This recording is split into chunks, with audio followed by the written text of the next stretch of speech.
ശബരിമലയിലെ യുവതീ പ്രവേശനവുമായി ബന്ധപ്പെട്ട വിഷയത്തിൽ സർക്കാരിന് മറുപടിയുണ്ടോ എന്നുള്ളതാണ് ചോദ്യം. സുനിൽ, യുവതീ പ്രവേശനവുമായി ബന്ധപ്പെട്ട വിഷയത്തിൽ വളരെ കൃത്യമായ ഒരു നിലപാട് ഇടതുപക്ഷ സർക്കാർ സുപ്രീം കോടതിയിൽ സ്വീകരിച്ചിട്ടുണ്ട്. 2007 അന്ന് മുഖ്യമന്ത്രി VS അച്യുതാനന്ദൻ്റെ നേതൃത്വത്തിലുള്ള സർക്കാരാണ് സുപ്രീം കോടതിയിൽ കൃത്യമായ നിലപാട് അറിയിച്ചത്. ആ നിലപാട് എന്ന് പറയുന്നത് ശബരിമലയിൽ എല്ലാ പ്രായത്തിലുമുള്ള സ്ത്രീകൾക്ക് പ്രവേശനം അനുവദിക്കണം, ഭരണഘടനാപരമായുള്ള വിശ്വാസത്തിനുള്ള അവകാശം ഉറപ്പാക്കണം എന്നതായിരുന്നു സർക്കാരിൻ്റെ നിലപാട്. ആ നിലപാട് അറിയിച്ചുകൊണ്ട് സുപ്രീം കോടതിയിൽ നൽകിയിട്ടുള്ള അഫിഡവിറ്റിൽ തന്നെ അന്ന് സർക്കാർ വ്യക്തമാക്കിയിരുന്നു. അതായത് അങ്ങനെ ഈ ഒരു വിഷയത്തിൽ ശബരിമലയിലെ ആചാരവുമായി ബന്ധപ്പെട്ട് അവിടുത്തെ തന്ത്രിയുമായി ബന്ധപ്പെട്ട കാര്യത്തിലൊക്കെ തന്നെ ആലോചന നടത്തിയിട്ടായിരിക്കും ഇതുമായി ബന്ധപ്പെട്ട തീരുമാനമെടുക്കുക എന്നുകൂടി സംസ്ഥാന സർക്കാർ വളരെ കൃത്യമായി സുപ്രീം കോടതി അറിയിച്ചതാണ്.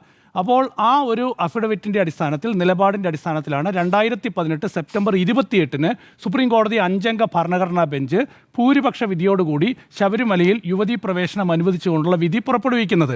അന്ന് ആ വിധി വന്ന ഉടൻ തന്നെ ഏറ്റവും ആദ്യം ആ വിധിയെ സ്വാഗതം ചെയ്ത നേതാവിൻ്റെ പേര് രാഹുൽ ഗാന്ധി എന്നാണ്. അരുൺ പറഞ്ഞതുപോലെ അന്ന് കോൺഗ്രസിൻ്റെ പ്രസിഡൻ്റായിരുന്നു രാഹുൽ ഗാന്ധി ആ വിധിയെ സ്വാഗതം ചെയ്യുകയും ആ വിധിയെ സ്വാഗതം ചെയ്തുകൊണ്ടുള്ള പ്രസ്താവന നടത്തുകയും ചെയ്തു. 2018 സെപ്റ്റംബർ 28 സുപ്രീം കോടതിയുടെ ഈ വിധി വരുന്നതിന് മുൻപ് വരെ RSSൻ്റെ നിലപാട് എന്നത് ശബരിമലയിൽ എല്ലാ പ്രായത്തിലുമുള്ള സ്ത്രീകൾക്ക് പ്രവേശനം നൽകണം എന്നതായിരുന്നു. പക്ഷേ ഈ വിധി വന്ന ശേഷം ആ വിധി നടപ്പാക്കാനുള്ള നീക്കത്തിലേക്ക് സംസ്ഥാന സർക്കാർ പോയതിന് തൊട്ട് പിന്നാലെയാണ് കോൺഗ്രസിൻ്റെ ആയാലും BJPയുടെ ആയാലും രാഷ്ട്രീയ നിലപാട് മാറുന്നത്. BJPയുടെ പ്രസിഡന്റായിരുന്ന K. സുരേന്ദ്രനും ശബരിമലയിൽ യുവതീ പ്രവേശനം വേണം എന്നാവശ്യപ്പെട്ട നേതാവാണ്. അപ്പോൾ പെട്ടെന്ന് തന്നെ ഈ നിലപാടിൽ മാറ്റം വരികയാണ്. 2019 ലോക്സഭാ തെരഞ്ഞെടുപ്പായിരുന്നു അതിൽ പ്രധാനപ്പെട്ട ഒരു കാരണം. ആ തുടക്കം മുതൽ അവസാനം വരെ ശബരിമലയിലെ യുവതീ പ്രവേശനത്തെ ശക്തമായി എതിർത്തൊരു സംഘടന എന്ന് പറയുന്ന NSS ആണ്. NSS ആ വിഷയം ചൂണ്ടിക്കാണിച്ച് സുപ്രീം കോടതിയെ സമീപിക്കുകയും ചെയ്തിട്ടുണ്ട്. ഇപ്പോഴും അതേ നിലപാട് തന്നെയാണ് NSS മുന്നോട്ട് വയ്ക്കുന്നത്. സുപ്രീം കോടതിയുടെ വിധി വന്നതിന് പിന്നാലെ NSS ആണ് ആദ്യം സമരവുമായി പ്രതിഷേധവുമായി രംഗത്ത് വരുന്നത്. പിന്നീട് ഇത് കേരളത്തിൽ രാഷ്ട്രീയമായി ഉപയോഗിക്കാൻ കഴിയും എന്നതിൻ്റെ അടിസ്ഥാനത്തിലാണ് ഇത് പിന്നീട് കോൺഗ്രസും BJPയും ഒക്കെ തന്നെ ഏറ്റെടുക്കുകയും പിന്നീട് അത് വലിയ പ്രതിഷേധമായി കേരളത്തിൽ നാമജപ യാത്രയൊക്കെ തന്നെ നടത്തിയത് നമ്മളൊക്കെ തന്നെ കണ്ടതാണ്. ഏതായാലും രാഷ്ട്രീയമായി അതിനെ ഉപയോഗിക്കുക, അതുതന്നെയാണ് ഇപ്പോൾ ഈ വിഷയം ഉയർത്തിക്കൊണ്ടുവരുന്നതിന് പിന്നിലെ ഏറ്റവും പ്രധാനപ്പെട്ട കാരണമെന്നത്. നോക്കൂ, കോൺഗ്രസ് ഈ വിഷയത്തിൽ ഇപ്പോൾ ശബരിമലയിലെ യുവതീ പ്രവേശനവുമായി ബന്ധപ്പെട്ട തീരുമാനം എന്ന് പറയുന്നത്, ഇടതുപക്ഷ സർക്കാർ ഈ വിഷയത്തിൽ അന്ന് എടുത്തിട്ടുള്ള തീരുമാനം എന്നത് ഏറ്റവും പുരോഗമനപരമായിരുന്നു. അന്ന് കേരളത്തിലെ എല്ലാ പുരോഗമന വിശ്വാസികളും നിലപാടുകാരും ഒക്കെ തന്നെ അതിനെ പിന്തുണച്ചവരാണ്. പിന്നീട് ഈ വിഷയത്തിൽ രാഷ്ട്രീയ താല്പര്യം കണക്കിലെടുത്ത് കോൺഗ്രസ് ആയാലും BJP ആയാലും ഒക്കെ നിലപാട് മാറ്റി. ഇപ്പോൾ കോൺഗ്രസ് ഇങ്ങനെയൊരു ആവശ്യം, ഇങ്ങനെയൊരു ചോദ്യം ഉയർത്തി മുന്നോട്ട് വരുന്നത് ഒരു തെരഞ്ഞെടുപ്പ് കാലത്താണ്. എന്താണ് ഈ ചോദ്യത്തിന് പിന്നിൽ ഏറ്റവും പ്രധാനപ്പെട്ട ലക്ഷ്യം? വിശ്വാസം, മതവികാരം അത് ആളിക്കത്തിക്കുക. നോക്ക്, എത്രത്തോളം അപകടകരമാണ് ഈ രാഷ്ട്രീയം എന്ന് പറയുന്നത്. ഇത് കേരളത്തെ എവിടെ കൊണ്ടെത്തിക്കും? നോക്ക്, മതേതര നിലപാടുകൾ കൊണ്ട്, മതനിരപേക്ഷ നിലപാടുകൾ കൊണ്ട് ഊട്ടിയുറപ്പിക്കപ്പെട്ട ഒരു പശ്ചാത്തലമാണ് കേരളത്തിനുള്ളത്. അപ്പോൾ അവിടെ വടക്കേന്ത്യയിലൊക്കെ തന്നെ BJP കാണിക്കുന്നത് പോലുള്ള ഒരു വർഗീയ ഹിന്ദുത്വ രാഷ്ട്രീയം കോൺഗ്രസ് തന്നെ ഉയർത്തുകയാണ് ഇവിടെ. അപ്പോൾ നോക്ക്, ദേശീയ നേതൃത്വം അതിന് മൗനം പാലിക്കുകയും ചെയ്യുന്നു. രാഹുൽ ഗാന്ധിക്കൊരു നിലപാട്, എന്നാൽ കേരളത്തിലെ കോൺഗ്രസിന് മറ്റൊരു നിലപാട്. ഇതാണ് ഇതിൻ്റെ ഒരു യാഥാർത്ഥ്യം എന്ന് പറയുന്നത്. ഇനി സുപ്രീം കോടതിയിലേക്ക് പോയാൽ, നാളെ സുപ്രീം കോടതി ഈ കേസ് പരിഗണിക്കാൻ പോകുന്നതിൽ എവിടെയാണ് ശബരിമല എന്നൊരു വിഷയം തന്നെ സുപ്രീം കോടതിക്ക് മുൻപാകെ ഇപ്പോൾ ഇല്ല. 2018 സെപ്റ്റംബർ 28 സുപ്രീം കോടതിയുടെ വിധി വന്നതിന് പിന്നാലെ ഏതാണ്ട് 60-ലധികം ഹർജികൾ ഈ കേസ് പുനഃപരിശോധിക്കണം എന്നാവശ്യപ്പെട്ട് സുപ്രീം കോടതിയിൽ വന്നു. ഞാൻ ആ കേസ് തുടക്കം മുതൽ ഏതാണ്ട് ഈ വിധി വരുന്ന കാലം വരെ സുപ്രീം കോടതിയിൽ നിന്ന് റിപ്പോർട്ട് ചെയ്തിട്ടുള്ള ഒരാൾ കൂടിയാണ്. അപ്പോൾ ആ കേസിൽ വന്നിട്ടുള്ള 60-ലധികം പുനഃപരിശോധനാ ഹർജികൾ, അതിൽ പലതും രാഷ്ട്രീയ ലക്ഷ്യം വെച്ചുള്ളതായിരുന്നു. ആ ഹർജികളൊന്നും സുപ്രീം കോടതി പരിഗണിച്ചിട്ടില്ല. ഈ ഹർജികൾ പരിഗണിക്കണം എന്നാവശ്യപ്പെട്ട് അന്ന് ബെഞ്ചിലുണ്ടായിരുന്ന ജസ്റ്റിസ് റോഹിൻടൻ നരിമാൻ്റെ ബെഞ്ചിന് മുൻപാകെ പലരും വന്ന് ഈ കേസ് മെൻഷൻ ചെയ്തപ്പോൾ അന്ന് സുപ്രീം കോടതി വളരെ കൃത്യമായി പറഞ്ഞു, റോഹിൻടൻ നരിമാൻ വളരെ വ്യക്തമായി പറഞ്ഞു, ഈ കേസിൽ സ്റ്റേ ഇല്ല, ഈ വിധി നടപ്പാക്കണം എന്ന് റോഹിൻടൻ നരിമാൻ വളരെ ശക്തമായി പറഞ്ഞതാണ്. പിന്നീട് ഈ കേസ് പിന്നീട് ചീഫ് ജസ്റ്റിസായി വന്ന SA ബോബ്ഡെയുടെ ബെഞ്ചിന് മുൻപാകെ വരികയും SA ബോബ്ഡെ പിന്നീട് 9-അംഗ ഭരണഘടനാ ബെഞ്ച് രൂപീകരിക്കാൻ തീരുമാനിച്ചപ്പോൾ അതിനെ ശക്തമായി എതിർത്ത് ജസ്റ്റിസ് രോഹിന്ത് നരിമാൻ്റെ പിതാവായ ഫാലിയസ് നരിമാൻ തന്നെ സുപ്രീം കോടതിയിൽ വന്നു. രാജ്യത്തെ ഏറ്റവും വലിയ ഭരണഘടനാ വിദഗ്ധനായ അന്തരിച്ച ഫാലിയസ് നരിമാൻ സുപ്രീം കോടതിയിൽ വന്ന് ഈ ഭരണഘടനാ ബെഞ്ച് രൂപീകരിക്കാനുള്ള തീരുമാനം എന്നത് ഭരണഘടനാപരമായി ഭരണഘടനയുടെ ഏറ്റവും വലിയ ലംഘനമാണ്, ഭരണഘടനാ അവകാശങ്ങളുടെ ലംഘനമാണ്, സുപ്രീം കോടതി ചെയ്യുന്നത് ഏറ്റവും വലിയ പിഴവാണ് എന്ന് സുപ്രീം കോടതിയിൽ ഫാലിയസ് നരിമാൻ വാദിച്ചു. പക്ഷേ അത് തള്ളിക്കൊണ്ട് ജസ്റ്റിസ് എസ് എ ബോബ്ഡെ 9-അംഗ ഭരണഘടനാ ബെഞ്ച് രൂപീകരിച്ചു. ആ ഭരണഘടനാ ബെഞ്ചിൽ ഇപ്പോൾ സുപ്രീം കോടതിയിൽ അവശേഷിക്കുന്ന ഏക ജഡ്ജി എന്ന് പറയുന്നത് ഇപ്പോഴത്തെ ചീഫ് ജസ്റ്റിസ് സൂര്യകാന്തയാണ്. മറ്റെല്ലാ ജഡ്ജിമാരും സുപ്രീം കോടതിയിൽ നിന്ന് വിരമിച്ചു പോയി. അപ്പോൾ ഇനി അന്ന് 5-അംഗ ഭരണഘടനാ ബെഞ്ച് പ്രധാനമായും ഈ ഒരു 9-അംഗ ഭരണഘടനാ ബെഞ്ച് രൂപീകരിക്കാൻ എടുത്ത തീരുമാനത്തിനൊപ്പം 5-അംഗ ഭരണഘടനാ ബെഞ്ച് 7 ചോദ്യങ്ങൾ ഫ്രെയിം ചെയ്തിരുന്നു. ആ 7 ചോദ്യങ്ങൾ ഈ 9-അംഗ ഭരണഘടനാ ബെഞ്ച് പരിഗണിച്ച് ഒരു തീരുമാനമെടുക്കണം. ആ ചോദ്യങ്ങൾ എന്ന് പറയുന്നത് ഒന്ന് ആർട്ടിക്കിൾ 25 പ്രകാരം മതസ്വാതന്ത്ര്യത്തിൻ്റെ വ്യാപ്തിയും പരിധിയും എത്രത്തോളം എന്നതാണ് ഒന്നാമത്തെ ചോദ്യം. രണ്ടാമത്തെ ചോദ്യം ആർട്ടിക്കിൾ 25-26 പ്രകാരം സ്വാതന്ത്ര്യത്തിൽ വ്യക്തിയുടെ അവകാശവും മതസംഘടനകളുടെ അവകാശങ്ങളും തമ്മിലുള്ള ഒരു ബന്ധമാണ്. ആർട്ടിക്കിൾ 25(2) പ്രകാരം സെക്ഷൻ ഓഫ് ഹിന്ദുസ് എന്ന പ്രയോഗത്തിൻ്റെ അർത്ഥം, അതാണ് മൂന്നാമത്തെ ചോദ്യം. നാലാമത്തെ ചോദ്യം എന്നത് മതത്തിൻ്റെ ഭാഗമായി ഒരാൾക്ക് മതത്തിൻ്റെ ഭാഗമല്ലാത്ത ഒരാൾക്ക് മതാചാരങ്ങളെക്കുറിച്ചുള്ള അവകാശങ്ങൾ ഉയർത്തി പൊതുതാൽപര്യ ഹർജികൾ നൽകാൻ കഴിയുമോ എന്നതാണ്. ആർട്ടിക്കിൾ 25 പ്രകാരം ഒരു മതാചാരവുമായി ബന്ധപ്പെട്ട വിഷയങ്ങളിൽ കോടതിക്ക് ഇടപെടാൻ പറ്റുമോ? ഇങ്ങനെ തുടങ്ങി 7 ചോദ്യങ്ങളാണ്. പ്യുവർലി കോൺസ്റ്റിറ്റ്യൂഷനുമായി ബന്ധപ്പെട്ടുള്ള ചോദ്യങ്ങളാണ് ആർട്ടിക്കിൾ 25-26 ഭരണഘടനാ അനുച്ഛേദങ്ങൾ ഉയർത്തി. അതിൽ എത്രത്തോളം കോടതിക്ക് ഇടപെടാൻ പറ്റും, എത്രത്തോളം ഈ മതവിശ്വാസവുമായി ബന്ധപ്പെട്ട അവകാശങ്ങളുണ്ട് എന്നതാണ് സുപ്രീം കോടതി പരിശോധിക്കാൻ പോകുന്നത്. ശബരിമല എന്നതില്ല. പരിഗണിക്കാം, ഈ സംബന്ധിച്ച ശബരിമല സംബന്ധിച്ച കാര്യങ്ങൾ പരിഗണിക്കാം. ഇനിയോ ഇല്ല, കാരണം എന്താ അറിയോ, താല്പര്യമുള്ള കക്ഷികളെല്ലാം കേൾക്കാം. പറ്റില്ല. കാരണം ഈ കേസിന്റെ കൂടെ ഒരു കേസ് ഉൾപ്പെടുത്തിയിട്ടുണ്ട്, ഷിരൂർ മഠുമായി ബന്ധപ്പെട്ട കേസ്. ആ കേസ് 7 ബെഞ്ചാണ് വിധി പറഞ്ഞിരിക്കുന്നത്. അതുകൊണ്ട് തന്നെ 1954 ഷിരൂർ മഠ് കേസ് കേൾക്കണമെന്നുണ്ടെങ്കിൽ 7-അംഗ ബെഞ്ചിന് മുകളിലുള്ള ബെഞ്ചേ പറ്റത്തുള്ളൂ, അതായത് 9 ബെഞ്ചേ പറ്റത്തുള്ളൂ. അത് എസ് എ ബോബ്ഡെയുടെ സമയത്താണ് ഈ കേസ് ഇതിൻ്റെ കൂടെ ആക്കുന്നത്.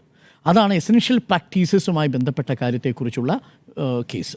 അതുകൊണ്ട് ഇനി 7 ബെഞ്ചിലേക്ക് പോകാൻ കഴിയില്ല, 9 ബെഞ്ച് തന്നെ കേൾക്കേണ്ടി വരും. അപ്പോൾ ഞാൻ പറഞ്ഞു വന്നത് ഈ 9-അംഗ ഭരണഘടനാ ബെഞ്ചിന് മുൻപാകെ നാളെ ഇനിയിപ്പോൾ ചീഫ് ജസ്റ്റിസ് സൂര്യകാന്ത് തീരുമാനിക്കാൻ പോകുന്നത് 9-അംഗ ബെഞ്ചിൽ ആരൊക്കെയാണ് അംഗങ്ങൾ എന്നതാണ്. അപ്പോൾ ഈ അംഗങ്ങളെ തീരുമാനിക്കണം. അതിനുശേഷം 9-അംഗ ഭരണഘടനാ ബെഞ്ചിൻ്റെ സിറ്റിംഗ് തീരുമാനിക്കണം, അതെന്നാണെന്ന് തീരുമാനിക്കണം. അതിനുശേഷം 60 ഹർജികളുണ്ട്. ആ ഹർജികളിലെ മെറിറ്റിലേക്കൊന്നും കോടതി പോകാൻ പോകുന്നില്ല. ഇപ്പോൾ ഈ ഭരണഘടനാപരമായ 7 ചോദ്യങ്ങൾ അത് സുപ്രീം കോടതി വിശദമായി പരിശോധിക്കും, ആരെയൊക്കെ കേൾക്കണമെന്ന് തീരുമാനിക്കും. ഒരുപക്ഷെ മാസങ്ങൾ നീണ്ടുപോകുന്ന നടപടിയാണിത്. അപ്പോൾ അങ്ങനെ നീണ്ടുപോകുന്ന നടപടിയിൽ ശബരിമലയിൽ യുവതീ പ്രവേശനവുമായി ബന്ധപ്പെട്ട് സംസ്ഥാന സർക്കാരിന് എന്താണ് നിലപാട് എന്നൊരു ചോദ്യം സുപ്രീം കോടതി ചോദിക്കാനേ പോകുന്നില്ല. ഇവിടെ ഇതൊരു പൊളിറ്റിക്കൽ ക്വസ്റ്റ്യൻ കോൺഗ്രസ് ഉയർത്തുകയാണ്. ഇങ്ങനെ ഒരു ചോദ്യം ഉയർത്തിക്കൊണ്ട് സർക്കാരിനെയും അതുപോലെ തന്നെ ഇടതുപക്ഷത്തെയും പ്രതിരോധത്തിലാക്കാൻ കഴിയുമോ? പൊളിറ്റിക്കൽ ക്വസ്റ്റ്യൻ കോൺഗ്രസ് മാത്രമാണോ ഉയർത്തുന്നത്? നമ്മൾ ചോദിക്കുന്നില്ലേ നിങ്ങൾക്ക് നിലപാട് എന്താണ് ഇപ്പോൾ എന്നൊരു ചോദ്യം നമ്മൾ ചോദിക്കുന്നില്ല. അല്ല, നിലപാടുണ്ടല്ലോ. ശബരിമലയിൽ യുവതീ പ്രവേശന വിധി നടപ്പാക്കാൻ തീരുമാനിച്ചു. അത് നടപ്പാക്കുന്നതിന് വലിയ എതിർപ്പ് വന്നു. അതേ തുടർന്ന് അത് നടപ്പാക്കേണ്ടെന്ന് തീരുമാനിച്ചല്ലോ ഇപ്പോൾ. അല്ല, അങ്ങനെ പറയണം. അല്ല, അതിപ്പോ നടപ്പാക്കുന്നുണ്ടോ ശബരിമലയിൽ? നടപ്പാക്കേണ്ടതില്ല എന്നതാണ് ഞങ്ങളുടെ നിലപാട്. എന്താണെന്ന് ചോദ്യം ആശയല്ല, നിലപാട് തുറന്നു പറഞ്ഞാൽ എന്താ പ്രയോജനം? കേരളത്തിൽ എന്താ പ്രയോജനം? എന്താണ് ആ നിലപാട് തുറന്നു പറഞ്ഞുകൊണ്ട് കേരളത്തിൽ ആർക്ക് വേണ്ടിയാണ്? ആർക്ക് വേണ്ടിയതല്ല, നമുക്കറിയണം നിലപാട് എന്താണ്. നിങ്ങൾക്ക് പ്രശ്നത്രയുള്ളൂ. തുല്യതയുമായി ബന്ധപ്പെട്ട നിങ്ങളുടെ നിലപാടിൽ നിങ്ങൾ മാറ്റം വരുത്തിയിട്ടുണ്ടോ? ഉണ്ടെങ്കിൽ എന്തുകൊണ്ട്? ചോദ്യം. ഈ തുല്യതയുമായി ബന്ധപ്പെട്ട കാര്യത്തിൽ കോൺഗ്രസിന്റെ അഭിപ്രായം എന്താ?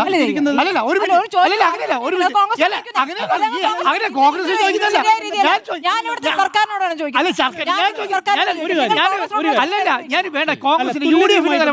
ഒരു വിഷയത്തിൽ എവിടെയാണ് സർക്കാർ മറുപടി പറയേണ്ട ഒറ്റ കാര്യമുള്ളൂ, നിങ്ങൾ മാറ്റുന്നുണ്ടെങ്കിൽ എന്തുകൊണ്ട് മാറ്റുന്നു? ഈ മറുപടി ആരെടുത്ത് പറയണം? മറുപടി ആരെടുത്ത് പൊതുസമൂഹത്തോട് പറയണം. എന്തിനാണ് ഇപ്പൊ പറയേണ്ടത്? ഏതെങ്കിലും ഒരു യുവതി 2021 ശേഷം ശബരിമലയിൽ പ്രവേശിച്ചൊരു വിഷയം കേരളത്തിൽ ഉണ്ടായിട്ടുണ്ടോ? എന്തെങ്കിലും ഒരു communal issue, law and order സംബന്ധിച്ചൊരു വിഷയം ഉണ്ടായിട്ടുണ്ടോ? ലോ ആൻഡ് ഓർഡർ വിഷയമില്ലാതെ മണ്ഡലകാലം സമാധാനപരമായി 4 മണ്ഡലകാലങ്ങൾ നടന്നു. അത് ശരി. സമാധാനപരമായ മണ്ഡലകാലത്തെ കുറിച്ച് അങ്ങ് വാചാലനാകുന്നു അല്ലേ? 100%. അല്ല, സമാധാനപരമായ ഒരു സമാധാനപരമായ മണ്ഡലകാലത്തെ കുറിച്ച് ഇപ്പോൾ ആശ്വാസം കൊള്ളുന്നു. നടന്ന കാര്യങ്ങളെ കുറിച്ചാണ് ചോദ്യം. സർക്കാർ ഇപ്പൊ പറയാണ് ഞങ്ങൾ ആ സത്യവാങ്മൂലത്തിൽ ഉറച്ചു നിൽക്കുന്നു എന്ന് പറഞ്ഞാൽ എന്നിട്ട് വേണോ ഇവിടെ നാമജപ ഘോഷയാത്രയും ഈ പറയുന്ന തേങ്ങയുമായിട്ട് വിശ്വാസികൾ തലക്കടിക്കാൻ? മനസ്സിലായി. അതായത് ഇപ്പോ ഇവിടെ പറയുന്ന സാമൂഹ്യമായ പ്രശ്നങ്ങൾ ഉണ്ടാകാതിരിക്കാനുള്ള മുൻകരുതൽ അത് പറഞ്ഞാൽ മതി. 100% അല്ല, അത് പറഞ്ഞാൽ മതി. പറയണം. അത് ഏത് ഫോറത്തിൽ ജനങ്ങളോട് പറയണം? പറയണം. നിങ്ങൾക്ക് എന്താ പറയാൻ ഏത് ഫോറം ഇല്ലേ? സാഹചര്യത്തിൽ അല്ല, പറയണം? ഒന്നിലെ പറയാൻ അല്ല, ഫോറം ഇനിയിപ്പോ ഇല്ലേ? മാധ്യമങ്ങൾ ഏത് സാഹചര്യത്തിൽ ചോദിച്ചല്ലോ. പറയണം? അല്ല, ഇതിന് പിന്നിൽ അല്ല, ഈ ചോദ്യം കൊണ്ട് ഈ ചോദ്യം കൊണ്ട് കോൺഗ്രസിന്റെ ഉദ്ദേശം എന്താണ്? കോൺഗ്രസിനോട് ചോദിക്കുന്നേ. അല്ല, എന്താണ് പറയുന്നത്? ഇവിടെ മാധ്യമപ്രവർത്തകർ ചോദ്യം ഒരു ഞാൻ മാധ്യമപ്രവർത്തകൻ എന്ന നിലയ്ക്കാണ് ഞാൻ ശരി ശരി ചോദിക്കുന്നത്. നമ്മളിന്ന് മാധ്യമങ്ങൾ പാർട്ടി സെക്രട്ടറിയോട് ചോദിച്ചു. അപ്പൊ അദ്ദേഹം ഈ പറയുന്ന മാറ്റത്തിന്റെ സിദ്ധാന്തവും അതിന്റെ പ്രപഞ്ചഗതിയെ കുറിച്ചൊക്കെയാണ് പറഞ്ഞത്. അതിനപ്പുറത്തേക്ക് എവിടെ ചോദിക്കണം എന്ന് ഡോക്ടർ അരുൺകുമാർ ചോദിച്ച ചോദ്യത്തിന് മാധ്യമങ്ങൾ ചോദിക്കുമ്പോൾ ഉത്തരമുണ്ടെങ്കിൽ പറയാം. ഉത്തരം അദ്ദേഹം പറഞ്ഞു. സർക്കാർ പറയേണ്ട മറുപടി ഞാനല്ല പറയേണ്ടത്. ആ മറുപടി സർക്കാർ കോടതിയിൽ കോടതി നിലപാട് അറിഞ്ഞതിന് ശേഷം പറയും എന്നുള്ളതാണ്. എന്തുകൊണ്ട് അങ്ങനെ പറയാനുള്ള കാരണം അത് അല്ല, അങ്ങനെയാണെങ്കിൽ കേൾക്കൂ അതുകൊണ്ട് പറഞ്ഞു കേട്ടു. ഇല്ല, ചോദ്യം ചോദിച്ചാൽ മാത്രം പോലോ. പി രാജീവ് നിയമവകുപ്പ് മന്ത്രി പറഞ്ഞത് താങ്കൾ കേട്ടോ? ഞാൻ കേട്ടു. എന്താ നിയമവകുപ്പ് മന്ത്രി പറഞ്ഞത്? നിയമവകുപ്പ് മന്ത്രി പറഞ്ഞത് ഇപ്പോഴൊരു സാവകാശം കിട്ടും, ആ സാവകാശം കിട്ടുന്ന മുറയ്ക്ക് സർക്കാർ ഒരു തീരുമാനമെടുക്കും. സർക്കാർ തീരുമാനമെടുക്കുമെന്നല്ല പറഞ്ഞത്. നിലവിൽ നാളെ ഈ വിഷയമല്ല പരിഗണിക്കാൻ പോകുന്നത്. ഈ വിഷയം കേൾക്കൂ, ഈ വിഷയം വന്നതിനു ശേഷം എങ്ങനെയാണോ വാദം നടക്കുന്നത് ആ സമയത്ത് കോടതിയുടെ നിലപാടറിഞ്ഞതിനു ശേഷം ഈ വിഷയത്തിൽ എന്താണ് സർക്കാരിന് പറയാനുള്ളതെന്ന് കോടതിയെ ബോധിപ്പിക്കും. അതുകൊണ്ട് ക്ഷമയോടെ കാത്തിരിക്കൂ എന്നാണ് പറഞ്ഞത്.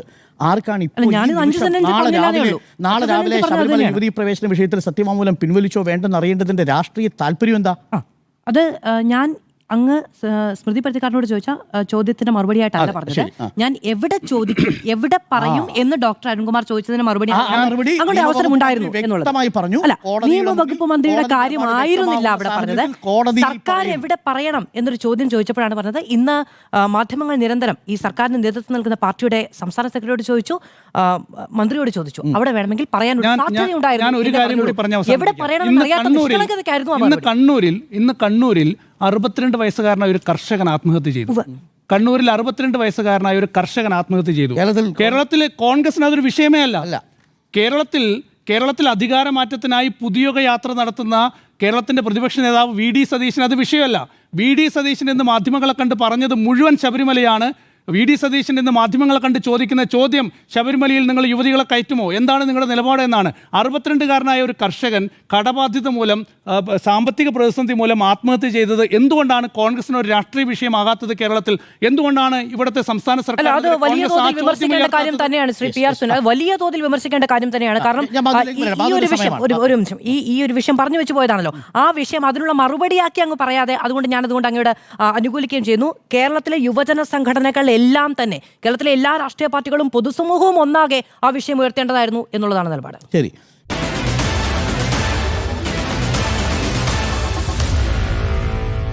Meet the editors.